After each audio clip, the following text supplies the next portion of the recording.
Will Levis is one of the most polarizing prospects in the 2023 NFL Draft. Some view him as a potential QB1, while others don't even view him as a first-round prospect. So in this video, I want to break down his strengths and weaknesses as a prospect and where I project him to be as a future pro. And before you click off this video, be sure to leave a like and leave your thoughts in the comment section below. And don't forget to subscribe so you can stay updated on my future content. By far, Levis's best trait as a prospect is his arm talent in combination with his lightning quick release. And he's capable of making throws that I don't know if any other quarterback in this class can make. On this first play, he's going to boot out to his left. While drifting away, he's going to fire this ball into this tight window between three defenders with perfect placement and accuracy. On this play against Tennessee, we see that elite ball placement and velocity, and how effortlessly he's able to fit this ball in this window, hit his target right on the money, who drops it. And he can also drive the ball to the far sideline with no problem. This play against Georgia, once again, perfect accuracy and placement. And he can also flick the ball deep with a flick of a wrist. This ball travels nearly 60 air yards, hits his target right in stride for the touchdown. But this final play against Mississippi State is probably the most impressive play in terms of demonstrating his arm talent. On this one, his tackle is going to get driven into his front foot. He's not going to be able to cleanly step into his throw. But despite that, he's able to launch this ball nearly 40 air yards to the far sideline and drop it right in the hole between the high safety and the underneath corner.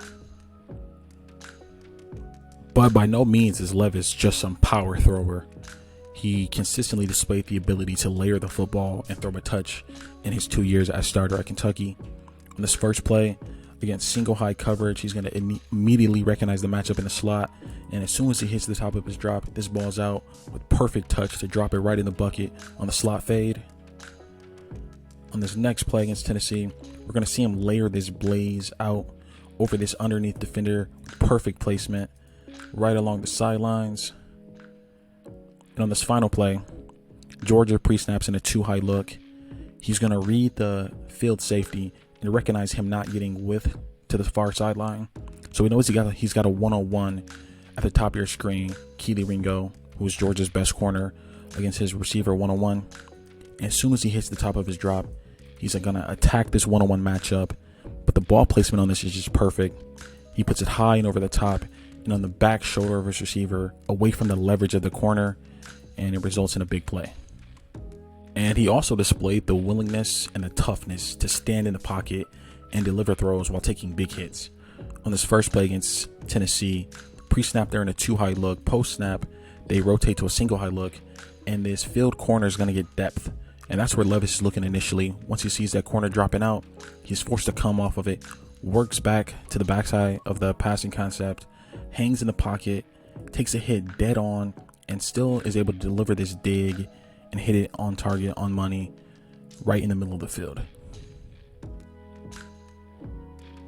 On this next play against Tennessee, off the play fake, he's going to get pressure off the edge, doesn't drop his eyes, hangs tough in the pocket, takes a big hit, and is still able to deliver this ball with accuracy.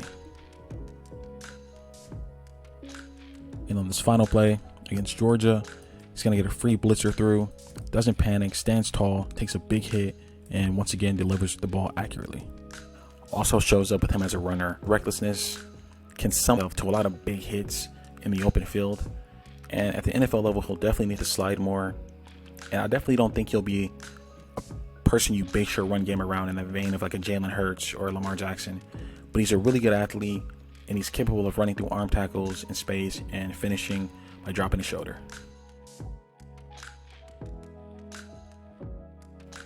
Now I want to get into some of my concerns with Levis's game. And the first one I want to mention is I do think at times he's too quick to drop his eyes and abandon reading out passing concepts. On this first play against Georgia, they're going to run a very standard mesh concept. Every team runs it. You see it all the time. And in a clean pocket, no pressure, it's a three-man rush. He drops his eyes to run instead of hanging in the pocket and letting the play develop. Because at this point, Quay Walker, number 7, is in conflict. He's in conflict. He can either carry Wandale underneath and leave this tight end open in this window, or he can stay on this tight end and you have Wandale Robinson running clean into open grass. But instead of just hanging in the pocket and reading out this concept, to where the tight end does come open on this over the ball route, he opts to abandon the pocket and scramble. And it still results in a good play, but I think that's just not sustainable play. And you want to see NFL quarterbacks, when the throws are there to be made, make the throws. On this next play against Tennessee, he doesn't even give the play a chance to develop. As soon as he hits the top of his drop, he drops his eyes to scramble, and he displays poor pocket sense here, where he just runs himself into pressure instead of letting the play develop and being able to navigate away from interior pressure and then slide into that new pocket and wait for your receiver to actually run his route. Because it's number 6 here against a single high defense, man coverage. He gets open. He wins on this corner route, this slot corner. And if Levis is patient and reads it out instead of being quick to drop his eyes and scramble, this would have resulted in a big play. But my biggest concern with Levis as a prospect is his poor pocket sense. On this first play against Florida, in a clean pocket, he's just erratic and he runs himself into pressure and is forced to bail outside, out of structure, and this play ultimately results in a throwaway. Or actually a scramble, I lied. On this next play, he wants to hit his receiver furthest to the field, number 6, I don't know his name, and that's where he's looking post-snap. But instead of just sitting in the pocket and letting the route play out, he drifts himself directly into the path of the edge rusher and puts his tackle at a disadvantage, and this play ultimately results in a throwaway.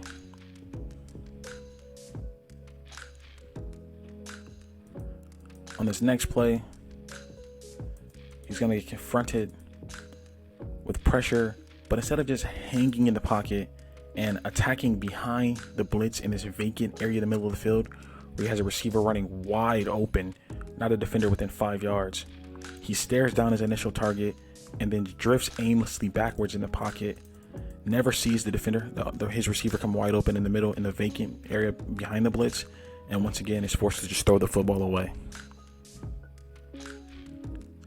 And on this final play, once again, he's in a clean pocket, no pressure. Kentucky, for once, actually blocks up something really well. And instead of just sitting in the pocket and calmly scanning the field, you see him drift and slide.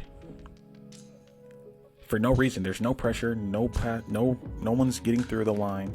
He just drifts, and because he's drifting and his base is not set in the pocket, he misses behind to an open receiver. And the final concern with Levis I want to talk about is his inconsistent footwork. On his first play, off the fake jet action, he's going to have a receiver running clean up the seam wide open, but even from a clean pocket, he's not going to step into his throw with his front foot, and he's going to sail this ball high and behind, and it results in a near interception. On this next play against Georgia, he's going to operate in the quick game, no pressure, once again in a clean pocket.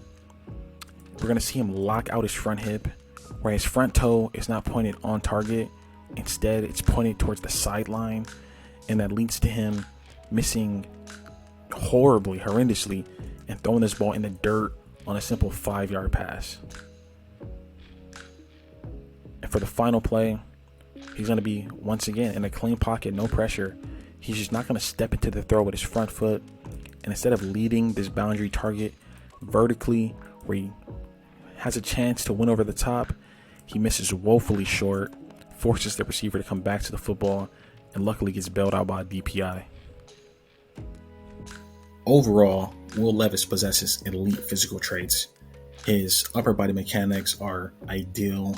He's got elite arm talent. He's a good, tough, sturdy athlete. But my concerns with him are more so regarding his instincts and feel for the position. He was too quick to drop his eyes. He wouldn't read out passing concepts in full consistently. He had poor pocket sense. At times he was erratic. At times he was oblivious. And his footwork, even when he wasn't pressured, even in the quick game, was just bad throughout his tape. And those are concerns that, when you combine that with the fact that he was a 23-year-old second-year starter, are red flags and very alarming to me.